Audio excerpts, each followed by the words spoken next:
وحده لا شريك له ولا نزير له ولا معين له ولا مثل له ولا مثال له.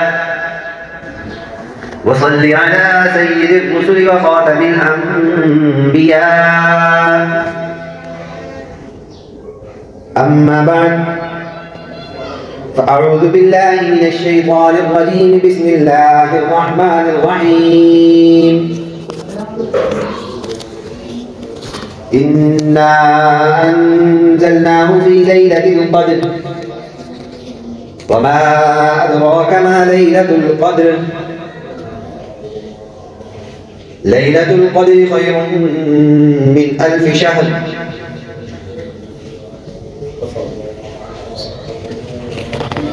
تنزل الملائكة والروح فيها بإذن ربهم من كل أمر سلام هي حتى مطلع الفجر.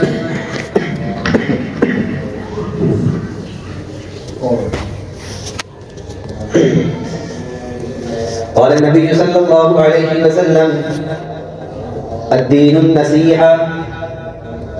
صدق الله مولانا العظيم وصدق رسوله النبي الكريم، ونحن على ذلك لمن الشاهدين والشاكرين، والحمد لله رب العالمين.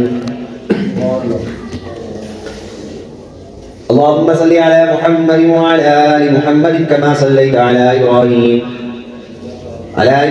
وعلى آل إبراهيم إنك حميد مجيد.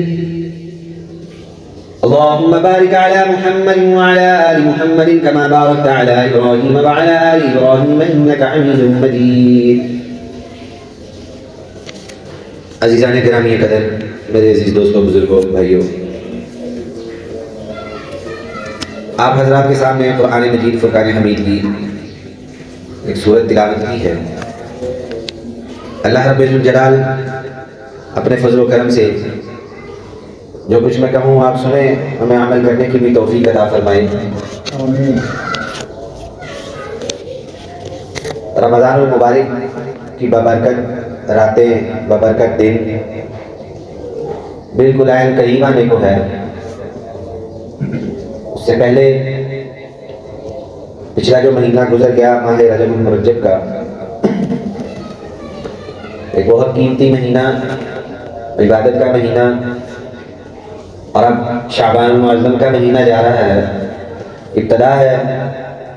رب الجلال نے اپنے بندوں کے لیے، اپنے بندوں کی بخشش، مغفرت اور ان کے درجات کو بلند کرنے کے لیے اللہ رب الجلال نے مختلف قسم کے بہانے بنائے ہیں کہ میرا بندہ کسی طریقے سے، کسی وقت، کسی گھڑی، کسی آن، کسی بہانے سے میرے گھر پہ آ جائے، میرے در پہ آ جائے، مجھ سے معافی مانگ لے، میرا مجھے اقرار کر لے کہ میں غلط تھا، تو میں اس کی بخشش، اس کی مغفرت کر دوں گا. اور اسی وجہ سے مختلف ادوار کے اندر، مختلف مہینوں کے اندر، مختلف دن، مختلف اوقات آتے ہیں اور بندہ اس میں عبادت کرتا ہے، اللہ کو راضی کرنے کی کوشش کرتا ہے، اللہ راضی ہوتے ہیں. لیکن ایک سوال یہ بھی پوچھا جاتا ہے کہ ہمیں کیسے پتہ لگتا ہے، کیسے پتہ لگے گا کہ جو عبادت ہم نے کی ہے کہ آیا وہ رب الجلال کو پسند بھی آئی ہے یا نہیں، وہ قبول ہوئی ہے کہ نہیں. ایک سوال تو ذہن میں اٹھتا ہے نا کہ آیا میں ساری رات نوافل پڑھتا رہا، دن سارا روزہ رکھا، بھوک پیاس کاٹی، تہجد پڑھی، نوافل پڑھے، پتہ نہیں اللہ رب الجلال کی بارگاہ میں یہ اعمال قبول بھی ہوئے ہیں کہ نہیں قبول ہوئے. تو علماء نے، بزرگان دین نے ایک بڑی نکتے کی بات لکھی ہے کہ جی ہاں، بالکل پتہ لگتا ہے کہ یہ عبادت قبول ہوئی ہے یا رد ہوئی ہے.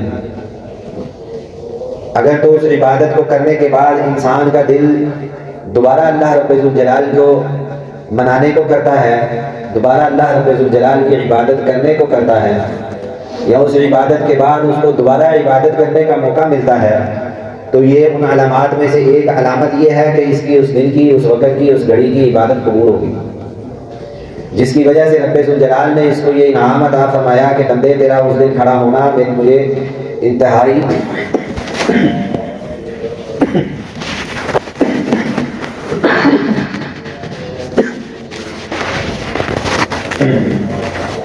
پسند آیا۔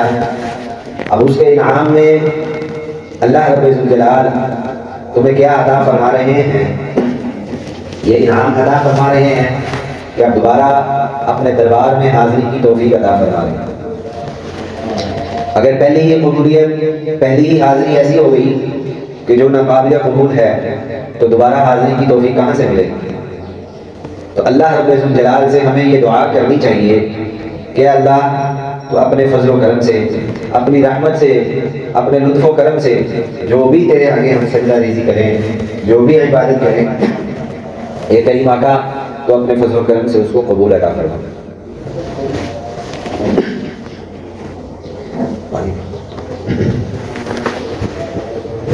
تو میرے عزیز دوستو، رجب المرجب کا مہینہ چلا گیا، ایک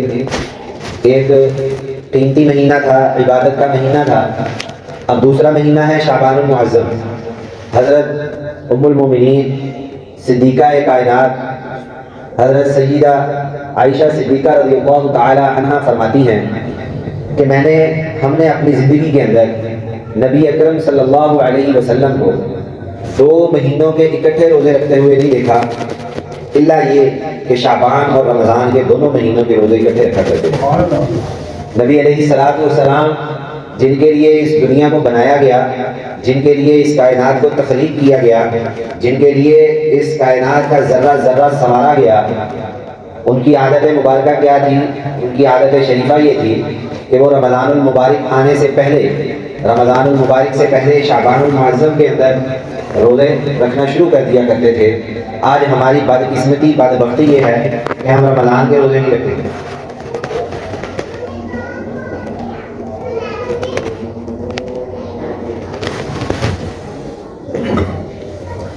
جن کے لیے یہ پوری کائنات بنائی گئی، جن کے لیے پوری کائنات تخلیق کی گئی، اور جن کے لیے رب ذوالجلال نے جنت کے دروازے کھول دیے، جن کی وجہ سے 1,24,000 انبیاء علیہ السلام کی امتیں جنت میں جائیں گی، اس شخصیت کا، اس ہستی کا معمول یہ ہے کہ جب رمضان المبارک آتا یا آنے کو ہوتا تو معمول کیا ہوتا جی؟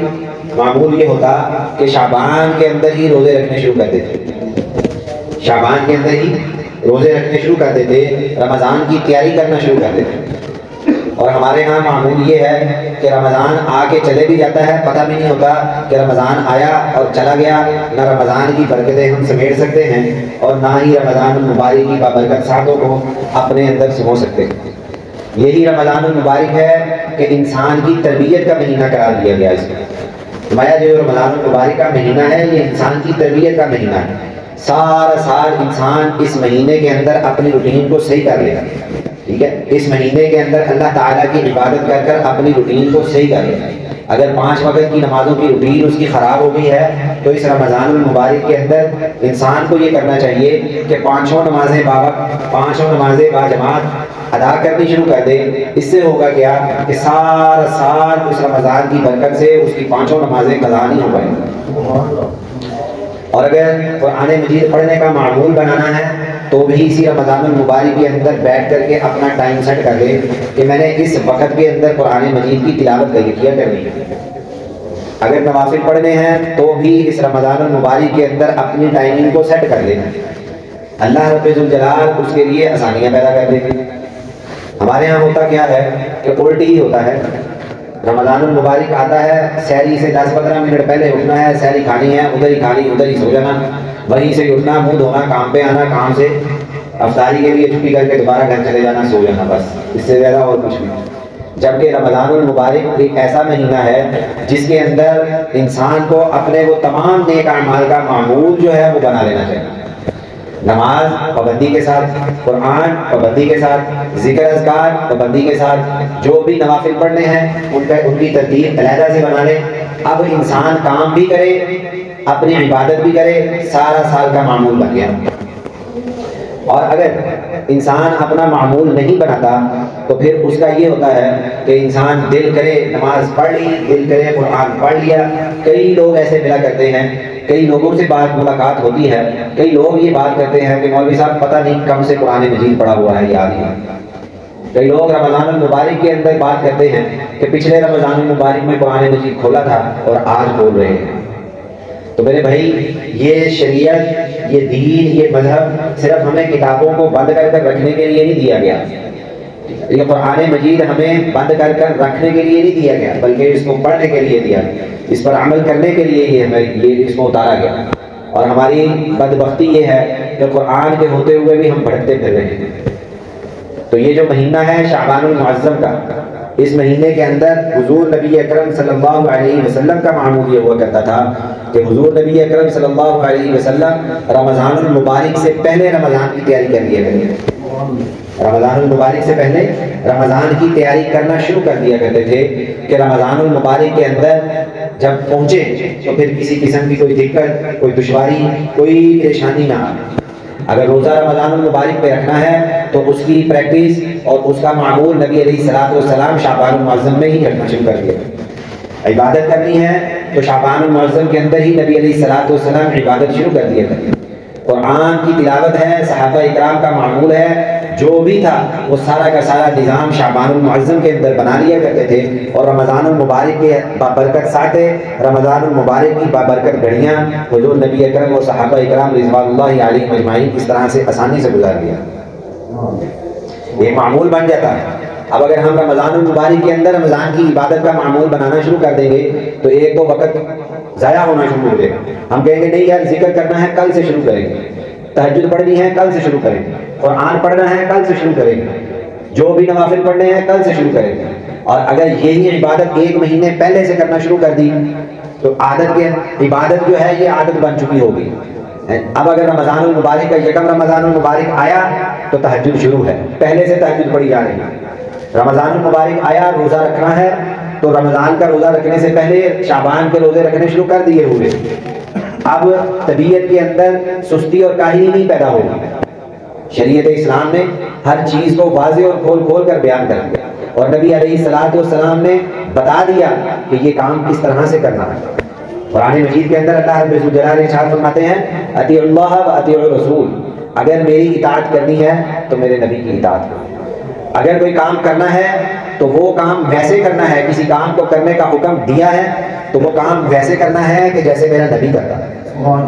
اگر ویسے کام نہیں کرو گے تو یاد رکھو کہ جس کام کے اندر نبی کا طریقہ نہیں ہوگا وہ کام قابل قبول نہیں ہوگا. اب ایک مثال ہے، فجر کی کتنی رکعتیں ہوئی؟ فجر کی 2 فرض ہوتے ہیں. اب 2 فرض ہیں، اللہ رب الجلال کا حکم ہے کہ نماز پڑھنی ہے. 2 فرض ہیں، اللہ کا حکم ہے کہ نماز پڑھنی ہے. ٹھیک ہے، اب ہم 2 کی بجائے 4 فرض پڑھ لیں، ہو جائے گا؟ کیوں بھائی 2 رکعتیں اضافی اللہ کے لیے پڑھ رہے ہیں نا، کیوں نہیں ہوگا؟ ہونا چاہیے. 2 رکعتیں ہم نے پڑھی ہیں فجر کی، ہم اس کے ساتھ 2 اور پڑھ دیں، 4 رکعتیں ہم فرض کر لیں. کیا ہماری یہ رکعتیں 4 رکعتیں فرائض ہمارے ادا ہو جائیں گے؟ 4 فرض ادا ہو جائیں؟ ہم بڑے خشوع کے ساتھ پڑھ رہے ہیں. درود شریف بھی ہم نے پڑھا اس کے اندر، ہم نے اس کے اندر سورۃ فاتحہ پڑھی، ہم نے اس کے اندر جو ہے نا وہ اور سورتیں بھی پڑھی، بڑے اخلاص کے ساتھ ہم نے وہ 2 رکعتیں اضافی پڑھی. تو کیا کہہ رہا ہے؟ وہ 2 رکعتیں ہو جائیں گی ہماری، بلکہ ان 2 رکعتوں کی وجہ سے جو پہلی 2 رکعتیں تھیں وہ بھی ختم ہوگی، وہ بھی نہیں ہوگی. کیوں؟ کیونکہ میرے بھائی یہاں نبی کا طریقہ نہیں ہے. نبی کا طریقہ کیا ہے؟ نبی کا طریقہ کیا ہے کہ فجر کی 2 رکعتیں ہیں پڑھنی ہیں. اور اگر ہم 4 پڑھیں گے، پڑھ تو ہم نماز ہی رہے ہیں نا. آج بھی کچھ لوگ یہ بات کہتے ہیں کہ بھائی یہ کام کرنے میں حرج ہی کیا ہے، یہ کام اگر ہم کر لیں گے تو اس میں حرج ہی کیا ہے، اس میں تو کوئی حرج نہیں ہے. بھائی حرج تو کوئی نہیں ہے لیکن نبی کا طریقہ نہیں ہے. اس میں حرج تو کوئی نہیں لیکن نبی کا طریقہ نہیں ہے، صحابہ کا معمول نہیں ہے، ہم نہیں کریں گے. یہ کام کر لیں، یہ کام کر لیں، اس میں حرج کیا ہے؟ قرآن ہی پڑھنا ہے نا. یہ کام کر لیں، قرآن ہی پڑھنا ہے، کوئی نہیں پڑھ لیں. بھائی قرآن پڑھنا ہے لیکن نبی کا طریقہ نہیں ہے. یہاں دعا ہی مانگنی ہے نا، مانگ لیں، کوئی بات نہیں. بھائی دعا مانگنا تو ٹھیک ہے لیکن اس جگہ پر اب دعا مانگنا یہ نبی کا طریقہ نہیں ہے. درود ہی پڑھنا ہے نا، پڑھ لیں، کوئی بات نہیں. بھائی ٹھیک ہے، درود پڑھنا ہے، درود پڑھنے کی بڑی فضیلت ہے، لیکن اب یہاں پر نبی کا طریقہ نہیں ہے، اب نہیں پڑھنا. صحابہ کا معمول نہیں ہے، اب نہیں کرنا. یہ کام صحابہ نے نہیں کیا، حضور نے نہیں کیا، پھر ایک مغالطہ اور دماغوں میں ڈالا جاتا ہے کہ اچھا جی اگر یہ کام صحابہ نے نہیں کیا تو اس وقت تو صحابہ کے دور کے اندر تو یہ کہیں بھی نہیں تھے، یہ پنکھے بھی نہیں تھے، یہ موٹر سائیکلیں بھی نہیں تھی، تو یہ بھی آپ بند کر دیں، تو یہ بھی سارا ختم کر دیں، صحابہ کے دور کی طرح پیدل چلنا شروع کر دیں۔ اللہ کے بندو مجھے ایک بات بتاؤ، جو بندہ پیدل چلتا ہے کیا اس کو کبھی کسی نے کہا یہ بدعتی ہے، یہ مشرک ہے، یہ گستاخ ہے؟ ہاں، اب اگر کوئی بندہ کریم کے اوپر نماز پڑھے تو ہم اس کو کہیں یہ تو ہے عاشق رسول، اور جو زمین کے اوپر خالی زمین کے اوپر نماز پڑھے اس کو کہیں یہ ہے گستاخ رسول۔ کیوں جی؟ کبھی ایسا سنا؟ نہیں بھائی، یہ چیزیں جو ہیں اگر ان کے اوپر نماز پڑھ لے ٹھیک ہے، نہیں پڑھے تو کوئی بات نہیں، ٹھیک ہے نا، ان کو ہم نے ضروری نہیں سمجھا ہوا، لیکن جو کام آپ کہتے ہیں کہ یہ کام کریں اس میں حرج کیا ہے، یہ کام کریں اس میں حرج کیا ہے، یہ کام کریں اس میں حرج کیا ہے، تو میرے عزیز دوستو حرج یہ ہے کہ حضور نے نہیں کیا، صحابہ نے نہیں کیا، ہاں اس کو کرنے کا کہا ضرور گیا ہے، لیکن اس کو کرنے کا کہا ضرور گیا ہے لیکن اس موقع پر منع کیا گیا، اس موقع پر کرنے کے لیے نہیں کہا گیا، اس لیے ہم یہ کام نہیں کرتے۔ تو میرے عزیز دوستو، صحابہ اکرام رضوان اللہ علیہم اجمعین، حضور نبی اکرم صلی اللہ علیہ وسلم کی سیرت کا ایک ایک پہلو ہمارے لیے مشعل راہ ہے۔ ہم نے جو کام کرنا ہے حضور علیہ الصلوۃ والسلام کے طریقوں کے مطابق کرنا ہے۔ اگر تو ہم اس طریقے کے مطابق کام کریں گے تو دنیا میں بھی کامیابی ملے گی، آخرت میں تو ملے گی، اور اگر ہم حضور علیہ الصلوۃ والسلام کے طریقوں کے مطابق کام نہیں بلکہ اپنی مرضی کے مطابق کام کریں گے تو پھر یاد رکھیں وہ کام کرنے کا ہمیں باقاعدہ ثواب کی بجائے جو ہے نا وہ گناہ ملے گا۔ اور نبی علیہ الصلوۃ والسلام کی حدیث مبارکہ ہے کل بدعۃ ضلالہ، ہر دین کے اندر ایسے کام کو ایجاد کرنا جو دین نہیں ہے، کسی ایسے کام کو دین سمجھ کر کرنا جو دین نہیں ہے، یہ کیا ہے؟ یہ بدعت ہے، اور یہ بدعت گمراہی ہے، اور گمراہی کیا ہے؟ یہ جہنم کی طرف لے کر جانے والی ہے، کل ضلالۃ فی النار، اور ہر گمراہی جو ہے یہ جہنم کی طرف لے کر جانے والی ہے۔ ہم تو یہ بات اتنی سی بات کیا کریں جائیں، قرآن ہی پڑھنا ہے نا، کوئی بات نہیں قرآن پڑھ لیتے ہیں بھائی، قرآن پڑھنا ہے ٹھیک ہے، لیکن مجھے یہ بتائیں کہ یہ بات صحابہ کو نہیں پتہ، یہ بات حضور نبی اکرم صلی اللہ علیہ وسلم کو نہیں پتہ تھی کہ بھائی پڑھنا تو قرآن ہی ہے، چلے کوئی نہیں پڑھ لے، پڑھنا تو ضروری ہے کوئی نہیں پڑھ لے، نہیں بھائی اس موقع پر یہ کام نہیں کرنا، یہ موقع نہیں ہے، اس موقع پر کرنے والے جو کام ہیں وہ کریں۔ اور یہ مہینہ شعبان المعظم، اس مہینے کے اندر حضور نبی اکرم صلی اللہ علیہ وسلم نبی علیہ الصلوۃ والسلام نے ارشاد فرمایا کہ میں اس مہینے کے اندر عبادت اور روزے کثرت سے اس وجہ سے بھی رکھا کرتا ہوں کہ نبی علیہ الصلوۃ والسلام ارشاد فرما رہے ہیں، سنیں تو صحیح نا، جو کام کرنے کے ہیں وہ ہم سے ہوتے نہیں ہیں، حالانکہ کرنے والے جو شرعن کام ہیں وہ کوئی اتنے مشکل اور اتنے پیچیدہ کام نہیں ہے جو ہم سے ہو نہ سکے، لیکن مسئلہ یہ ہے کہ دین کو ہم نے اپنی من مرضی کے مطابق چلانے کی کوشش کرنی ہے۔ مولوی ہمیں وہ پسند ہوگا جو ہمیں ہمارے مطابق مسئلہ بتائے گا، بندہ ہمیں وہ اچھا لگے گا جو ہمیں ہماری چاہت کے مطابق مسئلہ بتائے گا، ہم بات اس کی سنیں گے، اس کے علاوہ کسی کی بات نہیں سنیں گے، اس کے علاوہ کسی کا مسئلہ نہیں سنیں گے۔ اب نبی علیہ الصلوۃ والسلام ارشاد فرما رہے ہیں کیا؟ نبی علیہ الصلوۃ والسلام ارشاد فرما رہے ہیں کہ میں اس مہینے کے اندر عبادت اس لیے بھی کرتا ہوں کہ اس مہینے کے اندر اعمال نامے اللہ رب الجلال کے ہاں پیش کیے جاتے ہیں، اور میں یہ چاہتا ہوں کہ رب الجلال کے سامنے جب میرا اعمال نامہ پیش ہو تو میں روزے کی حالت میں ہوں۔ میں کس حالت میں ہوں؟ روزے کی حالت میں ہوں۔ تو ہمارے ہاں یہاں کیا ہوتا ہے؟ ہم تو دے کے کھڑکا لیں گے، قرض لے کر سود پر ادھار پر دے کے کھڑکا لیں گے، چراغا کر لیں گے، پٹاخے چلا لیں گے، ٹھیک ہے نا، ساری رات جاگ کر کے گزار دیں گے، لیکن کرنے کا کام کیا ہے؟ وہ کام نہیں کرتا۔ نبی علیہ الصلوۃ والسلام کی حدیث مبارکہ کہ جس شخص نے عشاء کی نماز جماعت کے ساتھ ادا کر لی اور فجر کی نماز جماعت کے ساتھ ادا کر لی، رب الجلال غفور الرحیم ہے، اپنے فضل و کرم سے اس بندے کو پوری رات کی عبادت کا ثواب عطا فرماتا۔ اور ہمارے معاشرے کے اندر کیا ہے؟ عادات کیا پائی جاتی ہیں؟ عادات یہ پائی جاتی ہیں کہ ساری رات تو عبادت کرنی ہے، جیسے ہی فجر کی اذان کا وقت ہوا سو گئے، جیسے ہی فجر کی نماز کا وقت ہوا سو گئے۔ اب یہ ساری رات عبادت کی لیکن نہ فجر کی نماز وقت پر پڑھ سکے، نہ عشاء کی نماز وقت پر پڑھ سکے، تو ایسی نفلی عبادت قابل قبول نہیں ہے، یہ یاد رکھنا۔ جو عبادت فرائض کو ختم کر دے، جو نوافل فرائض کو منہدم کر دے، ختم کر دے، جن نوافل کی وجہ سے فرائض میں چھٹنے کا خدشہ ہو، ان نوافل کو چھوڑ دینا یہ زیادہ افضل ہے فرائض کو پورا کر دینا۔ ہمارے ہاں فرضوں کو ترجیح نہیں دی جاتی۔ شب برات آئے گی، ساری رات مسجدیں کھلی رہے گی، کوئی بات نہیں، کھلنی بھی چاہیے، عبادت کرنی چاہیے، لیکن میرے عزیز دوستوں بزرگوں بات یہ ہے کہ ہم نے جو کام کرنے کے ہیں ہمیں کرنے کے لیے کہا کیا گیا ہے، ہمیں کرنے کے لیے کہا یہ گیا ہے کہ بھائی نوافل کی بجائے آپ کیا فرائض پر توجہ دیں۔ ایک شخص پورا سال عبادت نہیں کرتا، پورا سال فرض نماز نہیں پڑھتا، پورا سال روزہ نہیں رکھتا، پورا سال کوئی نیک کام نہیں کرتا، اور نہ ہی شبرات کی رات کو یا کسی بھی عبادت کی رات کو کوئی فرض کوئی نماز پڑھتا ہے، لیکن این حاجی صاحب اس وقت بن جانا، جب شبرات کی رات آنی اس وقت حاجی صاحب بن کے ٹوپی لے کے نہا دھو کے مسجد میں آ جانا، اور فجر کی اذان سے کچھ دیر پہلے مسجد سے ناشتہ واشتہ کر کے گھر جا کے سو جانا، اور گھر والوں کو بھی پتہ ہے یہ چوئی صاحب ساری رات ماشاء اللہ عبادت کر کے تشریف لائیں، اب ان کو اٹھانا بھی نہیں۔ ایسی عبادت شریعت نے، اسلام نے ایسی عبادت کو کرنے سے منع کیا۔ حضور نبی اکرم صلی اللہ علیہ وسلم کے دور کے اندر ایک صحابی نماز کے اندر، فجر کی نماز کے اندر حاضر نہ ہو سکے۔ نبی علیہ السلام نے صحابہ سے پوچھا کہ فلاں صحابی نہیں آیا، بندہ نہیں آیا، کدھر ہے؟ میں حضور پتہ نہیں۔ چلے گئے آپ علیہ السلام گھر کے باہر تشریف لے، دروازہ کھٹکایا، گھر والے باہر آئے، پوچھا کہ یہ بندہ آج فجر میں نہیں آیا۔ گھر والوں نے بتایا کہ یا رسول اللہ صلی اللہ علیہ وسلم ساری رات نوافل پڑھتے رہے، عبادت کرتے رہے، فجر کی کچھ دیر پہلے آنکھ لگ گئی، سو گئے۔ تو میں اس سے بہتر یہ تھا کہ ساری رات آرام کرتے رہتے، سوتے رہتے، اور فجر کے وقت پر اٹھ کر فجر کی نماز باجماعت ادا کر لیتے، یہ اس سے بہتر ہے۔ اور ہمارے معاشرے کے اندر کیا کہ نہیں، فجر کی نماز نہیں پڑھنی، نماز کوئی نہیں پڑھنی، شبرات آنی ہے ساری رات عبادت کرنی، مراشی آنی ہے ساری رات عبادت کرنی، تاغراتیں آنی ہے ساری رات عبادت کرنی ہے، لیکن مولوی صاحب یہ بات نہ کریں کہ نماز پڑھا جائے، یہ کام خراب، یہاں جو ہے نا یہ پریشانی کا سبب ہے۔ میرے عزیز دوستو عبادت نفلی بھی اسی وقت قابل قبول ہوگی کہ جب ہم فرائض کے اوپر پابندی کریں گے۔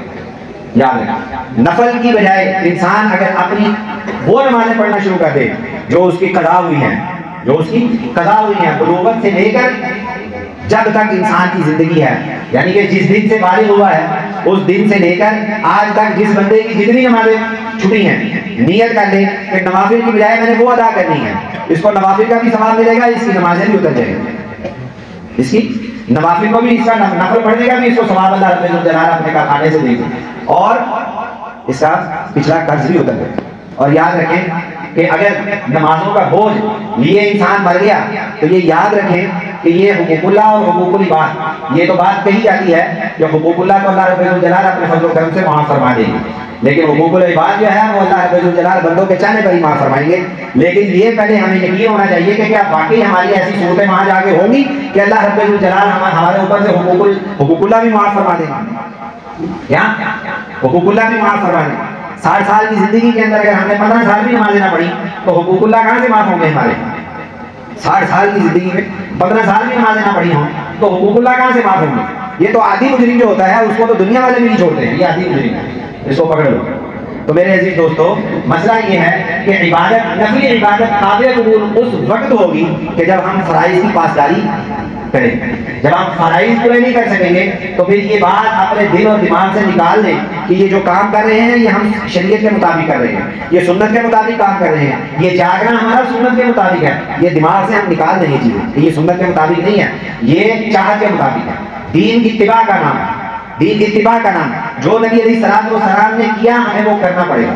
اگر نہیں کریں گے، اپنی مرضی کے مطابق دین کو لے کر چلیں گے تو یہ کوئی بھی عمل کریں گے وہ قابل قبول نہیں ہوگا، وہ قابل قبول نہیں ہوگا۔ مہینہ چل رہا ہے رمضان کا، اس رمضان اور شعبان کے مہینے کے اندر نبی علیہ السلام کے کیا معمولات تھے؟ ہمیں یہ سوچنا چاہیے کہ نہیں چاہیے کہ نبی علیہ السلام کے شعبان کے اندر کیا معمول تھا؟ نبی علیہ السلام کے شعبان کے اندر معمول تھا کہ رات کو عبادت کرتے تھے، دن کو روزہ رکھتے تھے۔ کیوں کہ رمضان آ رہا ہے، اس کی تیاری کریں۔ پہلے حدیث مبارکہ سنا چکا کہ نبی علیہ السلام کا ارشاد ہے کہ اللہ رب الجلال اس مہینے کے اندر تمام بندوں کے اعمال اللہ کے ہاں پیش کیے جاتے ہیں۔ نبی علیہ السلام ارشاد فرماتے ہیں کہ میرا دل چاہتا ہے کہ جب میرے اعمال پیش ہوں تو میں اللہ کے ہاں میرے اعمال اس حالت میں پیش ہوں کہ میں روزے کی حالت میں۔ اور پھر اسی مہینے کے اندر ملک الموت کو ذمہ داریاں سونپ دی جاتی ہیں کہ یہ بندہ اس سال اس دنیا میں نہیں ہوگا۔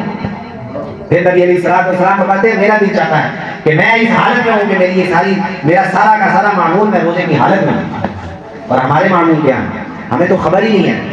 ہمارے اعمال، فرمایا کہ نبی علیہ السلام کی حدیث مبارکہ ہے کہ فجر کے بعد اور عصر کے بعد یہ فرشتوں کے بدلنے کا وقت ہوتا ہے، اس میں کثرت کے ساتھ انسان کو ذکر کرنا چاہیے، لیکن بدقسمتی کے ساتھ ہمارے معمول یہ ہوتے ہیں، نہ ہمیں فجر کی خبر ہوتی ہے کہ فجر کب گزر گئی، نہ ہمیں عصر کی خبر ہوتی ہے کہ عصر کس وقت میں گزر گئی۔ ایک فرشتے جب یہ دو فرشتے ایک مرتبہ چلے جاتے ہیں، قیامت تک یہ دوبارہ نہیں آتے۔ اگر عصر کا فرشتہ گیا اور اس وقت ہم کسی بدکاری کے اندر ملوث ہوئے، کسی بری عادت کے اندر ملوث ہوئے، کسی کو مارتے ہوئے ملوث پائیں گے، کسی کا حق طلب کرتے ہوئے پائیں گے، تو یہ قیامت تک فرشتے اس بات کی گواہی دیں گے کہ جب میں گیا تھا اس کا یہ معمول تھا۔ اور فجر کے فرشتے اگر یہ سویا رہ گیا تو یہ فرشتے گواہی دیں گے قیامت تک کہ اللہ جب ہم اس ڈیوٹی سے فارغ ہو کر آئے تھے یہ اس وقت سویا ہوا یا اس وقت یہ کام کر رہا تھا۔ اور اگر نیک اعمال کر رہے ہوں گے تو فرشتے گواہی دیں گے کہ اللہ جب ہم آئے تھے یہ عصر کی نماز ادا کر کے بیٹھا تھا، جب ہم اس سے جدا ہوئے تھے یہ عصر کے بعد ذکر اذکار کر رہا تھا، جب ہم اس سے جدا ہوئے تھے یہ فجر کی نماز کے بعد اشراق کی تیاری کے لیے تشریف فرما تھے۔ تو اسلام نے تو ہمیں بہت آسانیاں دی ہیں، ہم نے تو سال کے اندر ایک دن عبادت کا اپنی مرضی کے لیے مختص کیا ہے، اور شریعت کہتی ہے نہیں تھوڑا تھوڑا روز کر لو لیکن روزانہ کر لو، تھوڑی عبادت کر لو لیکن روزانہ کر لو۔ تو میرے عزیز دوستو یہ ماہ مبارک شعبان، اس کے بعد رمضان المبارک ہے، ابھی شعبان کی پہلی تاریخیں ہیں، ابھی کچھ بھی نہیں بگڑا۔ ہم نے رمضان المبارک کو بابرکت بنانا ہے، رمضان المبارک کی گھڑیوں کو رحمتوں اور برکتوں والی اپنے اوپر لے کر آنا ہے، تو آج ہی سے رمضان المبارک کی تیاری کرنا شروع کر دیں۔ آج ہی سے، یہ نہیں میں کہتا کہ آج سے 27 روزے رکھنا شروع کر دیں، اپنی وسعت، اپنی توفیق، اپنی چاہت کے مطابق ایک دن روزہ رکھ لیں، ہفتے میں 2 دن روزہ رکھ لیں، ہفتے میں 3 دن روزہ رکھ لیں، ہفتے میں 1 دن روزہ رکھ لیں، کم از کم انسان ایک پٹری کے اوپر تو چڑھنا شروع ہو جائے کہ رمضان آ رہا ہے، میرے نبی نے یہ معمول کیا ہے، میں ویسا عمل تو نہیں کر سکتا لیکن ان جیسا کچھ نہ کچھ ٹوٹا پھوٹا کچھ نہ کچھ کر سکتا ہوں۔ اگر میں پورا 30 دن روزے نہیں رکھ سکتا، پورے 7 دن ہفتے میں روزے نہیں رکھ سکتا، میں ہفتے میں 1 روزہ رکھ کے تو نبی علیہ السلام کی سنت کو پورا کر سکتا ہوں۔ اللہ تعالیٰ ہمیں سنت کے مطابق اپنی زندگی کو گزارنے کی توفیق عطا فرمائے۔ وآخر دعوانا الحمدللہ رب العالمین۔